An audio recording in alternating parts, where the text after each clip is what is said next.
evening. Welcome to the show. Some great topics this evening, some great guests this evening, one of whom you know very well. He's just reminded me that every time I'm desperate for a guest, I ring him up and get him in. It's his 5th appearance, I didn't realise that. Talking about 5, we've also realised this is the 5th anniversary of Sheffield Live TV. And guess what? It's also the 5th anniversary of this show. Going 5 years, hope to carry on a little bit longer with the help of future guests, or a current guest this evening, a first-timer, a debut for the esteemed Richard Sutcliffe, former Yorkshire Post football writer, and now the Sheffield United correspondent of The Athletic UK. And realised tonight that, Chris Turner, you're a subscriber to this. Yeah, I think it's very good. I think it gives a different context to football clubs and football. It's not your usual injury or whatever problems are within a club. It's exciting, it's fresh, and it's there for everybody to pick up on. That's a good start, Richard, isn't it? That's my round first, then, isn't it, when we get out of here? It certainly is. A new departure, we'll find out more about The Athletic. From Sutty here, that's his nickname in press boxes throughout the region. Among others. Yeah, among others. And it was my privilege to do the warm-up for the Sutty show on The Athletic, did the first month of the season on Sheffield United, and then handed over to the maestro here to sweep up. Sorry about that, that's ridiculous and terrible. Some puns here, Alan. Shocking. Goodness me. OK, let's have a look at the picture, shall we? Chris, do you recognise this guy? Let's have a look. Who's that guy there? Chipper Chups, yeah, Garry Monk, yeah. Signed him on loan in around about 2002, 2003. Yeah. And now the Sheffield Wednesday manager. And now he's the Sheffield Wednesday manager, which is good to see. He's got bright, he's young, he's fresh, and just listening to his early comments and his approach to the games, I think he'll do extremely well. He doesn't look too much different now, I've got to say. He's 40 years old, but as a 40-year-old has packed an awful lot of experience in to be manager, Richard, of his 5th football club at that age. In 5 years as well. Yeah. So I think when he came in, he did say he wants to lay some roots down now and really get going in a job, and Sheffield Wednesday need that as much as anything as well. So fingers crossed that's what's going to happen. Needs some stability, continuity. I know he's really desperate, as you say, to make this a long-term undertaking. Yeah, it was in 2002 that you signed him on loan from Southampton, and he made, looking at this earlier today, how many appearances? 15 appearances, and I think it was with a view to a permanent. Well, I mean, Gordon Strachan was the manager of Southampton. He's a good friend of mine, and I was also looking at Kevin Davis at the same time to bring Kevin back up north to come and play. Didn't succeed with that one, but obviously got Garry in. I got a number of players on loan because I was called the Lone Ranger in those days, because we couldn't afford to buy any players or any permanent players at that stage. So, got 5 or 6 loan players in that over the period of the time did extremely well. And you were relegated that season? Yeah, we did go down. We did go down, but once we embedded and we brought the loan players in, if you look at the which fans and some people don't do, but if you look at the last 15 odd games of the season, our form was as good as quite a number of teams in the top half. But unfortunately, we were always chasing. Talk about Sheffield United with Richard in a moment. Of course, a huge game coming up at Bramall Lane with Liverpool on Saturday. We were both at the game, which is probably forgettable. Yeah. I have virtually forgotten it already last night. We'll come up to that later in the show. But views on Garry Monk and the choice of Garry Monk as Sheffield Wednesday manager. You know him, have known him. Did you see, as a young player, as he was at the time when we saw the picture, did you see him? I don't think there's anybody, any people in your dressing room when you're players or when you're managing players that you feel that are going to become managers. I think people just grow into that via the coaching upbringing, and when they get the first break. I think Garry got his first break at Swansea, which Swansea by the time Garry took over were a very good footballing club. The identity of what they wanted was already going, and Garry just went in there, took it on and carried it on, and then that's helped him, as we're just saying there, pick up 5 clubs, and when you look at the clubs, there's Leeds, there's Middlesbrough, there's Birmingham, Sheffield Wednesday and Swansea.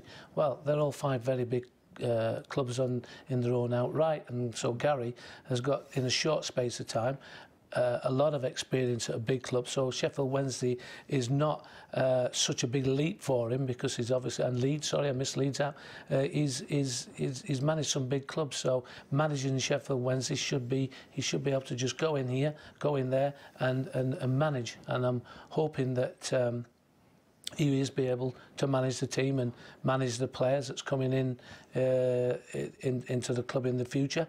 And I think if he's allowed to manage it and bring his players in and develop his style, and he's given the time, he's got as good a chance as anybody else. We'll come to that aspect a little bit later.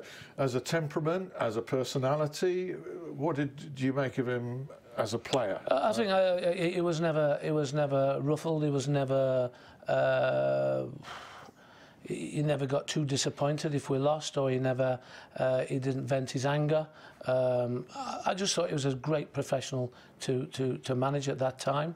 It was a difficult period for the club, difficult for the player to come into, but you know, I was extremely pleased the way he played and his attitude and his professionalism, and I'm not surprised that what he went on to do after that and where he is today. I'm not saying Sheffield Wednesday, but I mean he's highly thought of in the game as a manager. I've noticed some of those traits that you talked about of him as a player in his management, because Richard, you dealt with him a lot at Leeds. Briefly I did, and getting to know him now at Sheffield Wednesday. Doesn't get too high, doesn't get too low. No, and he did have a few flashpoints though. There was one famous one with David Wagner at Huddersfield, where Huddersfield got the winner with about 2 minutes to go. David Wagner, as he sometimes did, ran down the touchline, and he came back past the Leeds dugout, and Garry just took a very deliberate straight out and just barged him over. And you thought, hey, you know, the Leeds fans like that because he was a guy. Absolutely, he had that bit of bite about him, and he did a really good job at Leeds, because he came into a club that Cellino was running at the time and causing havoc. And it was very, very difficult players that had gone through X amount of managers in a very short space of time, which meant you had different players were building. You had a squad with like 3 managers, players in there, but he did a really good job with it. You know, very, very close. Well, they should have got into the playoffs. They had a bit of a collapse at the end of the season, but he changed Chris Wood into an £11 million striker. I remember the first game of the season, I think they played Fulham at home, and he ended up equalising the last minute. But the Leeds fans were booing him all night. Every time he got the ball, they were jeering him, because he'd had a tough first year. Yeah. But he came in, and the way he set it up was 4-2-3-1, and everything was geared towards Chris Wood. I think he got something like 32 goals that year. I was at that game. That changed everything. Yeah. There was a late goal. There was an overhead kick as well. It was a cracking finish. It was. Garry did that to him, and he did that with a few players there. You know, he did because you know, Leeds. You know, it's a very different club now to what it was. People forget what Cellino was like there and all that's going on in the background, but. You know, he managed him and he managed the football club as well. Yeah, it makes sense now, and the difference a big striker, goal scorer can make. We'll come to that topic with Chris Turner and Sheffield Wednesday later. Meanwhile, Sheffield United. Chris Wilder knows that as a manager, a mood has to be set over a football club before a fixture. Hence his perhaps uncharacteristically philosophical response to what, look, let's face it, was an absolute rubbish performance from Sheffield United's second string last night. Let's not put it diplomatically. They didn't turn up. It was never a game Sunderland deserved to win. And it's so rare that you can say that about any Sheffield United side. But he's moved on very quickly. He did straight after the game last night, because he came into the press room and he did say to us, he says, well, if I didn't have a game and the European champions, let's not forget, on Saturday lunchtime, if this had been Tuesday night, he said, you'd still be waiting for me now, because I won't be out of that dressing room till midnight. And I think, because he was angry, but like you say, he's got to set the mood now. There's not a week to go to the next game. You know, the best side in Europe are coming to Bramall Lane this weekend, so he had to turn it round. He made a joke of it this morning as well, because we asked him about injury news at his press conference, and he says, well, I can tell you for a start, we haven't got any fresh injuries because nobody made a tackle last night. And he's very, very clever. He's just moved it on now, because obviously the fans were fed up last night, you know, people who paid to watch the money. That was a big opportunity missed. Yeah, and then, it shouldn't have been missed. Regardless of the changes, Sheffield United's second string should be better than Sunderland's second string, shouldn't it? And it was very similar to the Blackburn game as well. You know, they got past Blackburn, but it was 2-0 at half-time, and I've never seen a 2-0 like that before, because Tony Mowbray's side was superb that night. Yeah. You know, they were very lucky to get away with it then, I thought. You know what put me in mind, I was in your day, and I hosted an evening with Ron Atkinson recently and took him back to the few days before the League Cup final in 1991. You were going for promotion, which actually was the priority, even though you got a final to come, and you had a very disappointing away defeat. Newcastle. Was it? Newcastle. It was up there. Ron thought it was at Portsmouth. I thought it was at Sunderland. No. We're all at a sea here. No. But it was at Newcastle, was At it? Newcastle, lost 1-0. 1-0 in a midweek game. Tuesday night at St James's. The very next day, Sheffield Wednesday hosted the pre-Wembley media day, and Ron, who'd been well miffed, let's put it like that, on the night before, was suddenly Mr. Jovial, Mr. Jolly, clapping it, lovely jubbly, like this, and he absolutely changed that, even though he was seething inside. Do you remember that? Yeah. That's Big Ron. Yeah. He had the ability.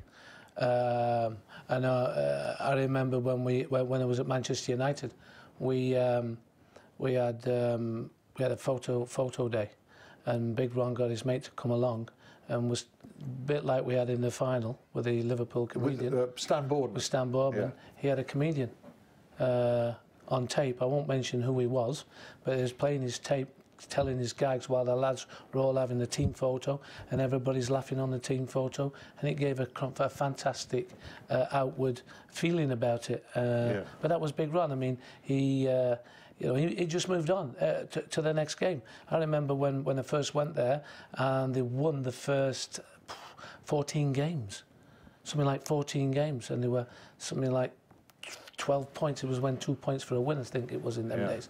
And the first defeat was at Hillsborough.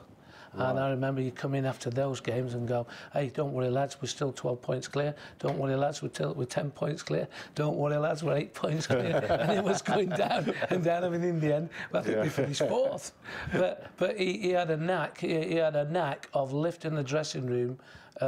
When you'd be thinking the manager's going to come in. Fergie was totally different. If you lost at Manchester United, Fergie wouldn't speak to the players for a week. Really? Whereas Big Ron had people up in his office having a cup of tea before training and talking about things. He had his moments though, Ron. Yeah. If you play badly. Yeah. It'd be forgotten though by the next day. Yeah, and that's it. The mood. You've been to Sheffield United today, which I haven't. I was there last night, but it struck me because I was waiting for Chris Wilder in a corridor. He comes along.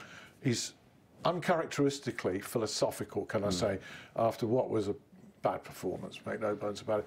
It was almost a deliberate psyche going on there. I know he says he doesn't do that side of it, but he was having to look at Saturday immediately.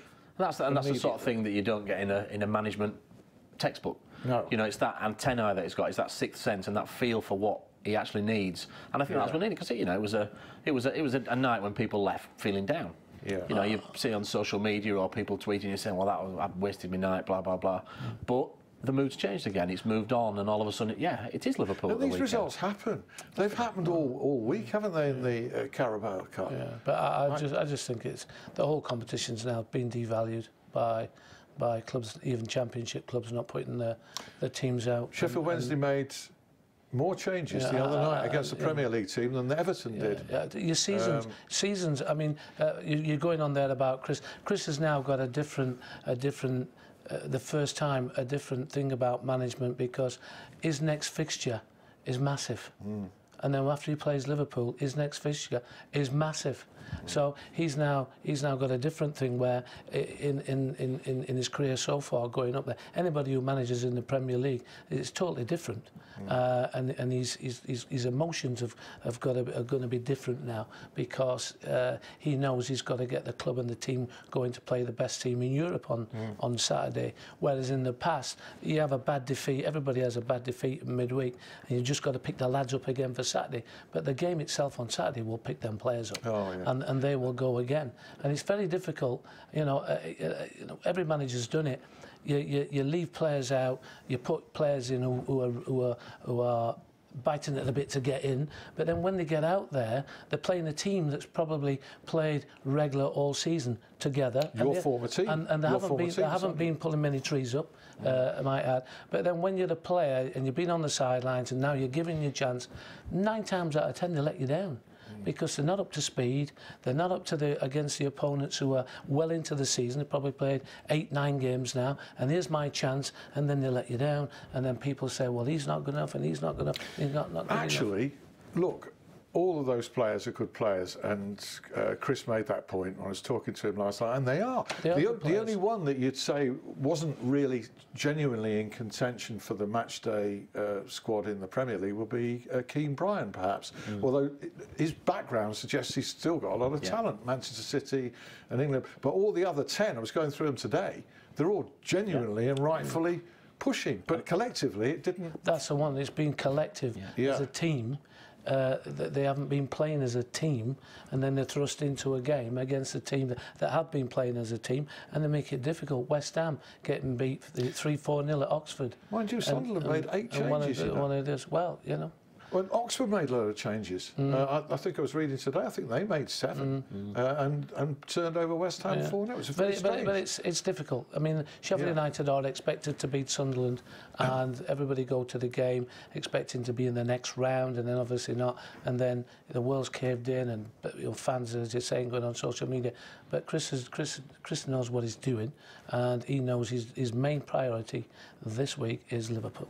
Okay, then part 2, we'll have a look at specifically at those 2 games that they're playing this week. Middlesbrough versus Sheffield Wednesday, which is going to be a big one anyway, but for Garry Monk having been there, it becomes even bigger. And Sheffield United, Liverpool, we'll have a look at those. AFC Wakefield as well, where you're heavily involved. You're sort of part of the management and ownership, if you like, and also the coach. So your job's fairly safe, I would have thought there. Is any job safe in football? I don't know. But I mean, if you're the hirer and firer and you're the coach, then I think you probably are. You had an interesting experience at your first game, didn't you? Well, the first game was Epworth FC away, which is right on the hills of Yorkshire. Huddersfield. When you're up there, you can see for 60, 70 miles. It was a beautiful Saturday, sunny afternoon, but the pitch is like that. And when I get there, I'm there before the players, and I'm thinking, they're not going to be happy when they see it, because everybody wants to go out there and play on a nice pitch and etc. Lovely people up at Epworth, might I say. They looked after us as well. But you know, it was one of them things, and I'm thinking, how can I get into these players before the game and get them motivated? And I know what's going through the minds. So my first team talk before the game was, hey, listen, I know exactly what you're thinking. I said, how do you think I feel? I've played at Liverpool, Everton, Man United, and Sheffield Wednesday, and all these grounds, and we're at Hepworth this afternoon, and the pitch is like that.